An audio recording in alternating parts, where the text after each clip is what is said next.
Le personnel du ministère de la fonction publique et de la réforme administrative, désormais formé aux gestes de premier secours afin de faire face aux urgences de toutes sortes. C'est l'objet de la signature ce jeudi 17 juin 2021 à Yaoundé d'un accord de partenariat entre le ministre de la fonction publique et de la réforme administrative, Joseph Lé, et la présidente nationale de la Croix-Rouge camerounaise, Cécile Akame-Foumou. Celle-ci est relative à la formation des personnels du ministère de la fonction publique et de la réforme administrative sur toute l'étendue du territoire national en geste de premier secours ainsi qu'à une préparation idoine pour faire face aux urgences de toutes sortes. Un accord qui entre en droite ligne avec les politiques de la sécurité sanitaire en milieu professionnel. En tant que gestionnaire des ressources humaines de l'État, se doit d'offrir un minimum de protection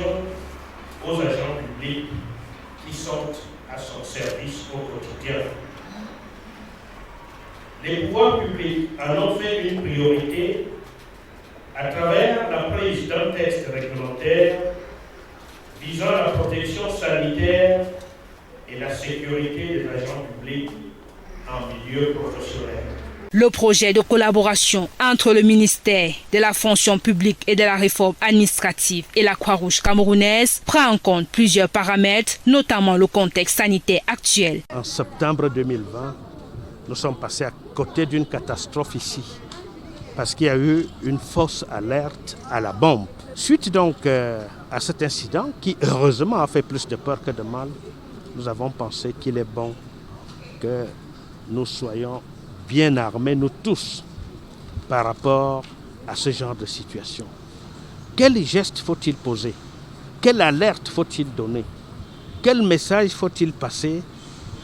Et puis, comment faire pour secourir quelqu'un, par exemple, qui a un malaise? Voilà autant de choses que nous ne connaissions pas et que nous voulons savoir grâce à la Croix-Rouge.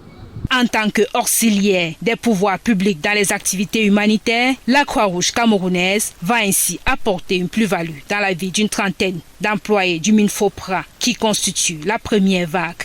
Nous allons intervenir dans la préparation et la réponse aux situations d'urgence pour un début. Et puis nous avons signé un accord spécifique pour 30 personnels.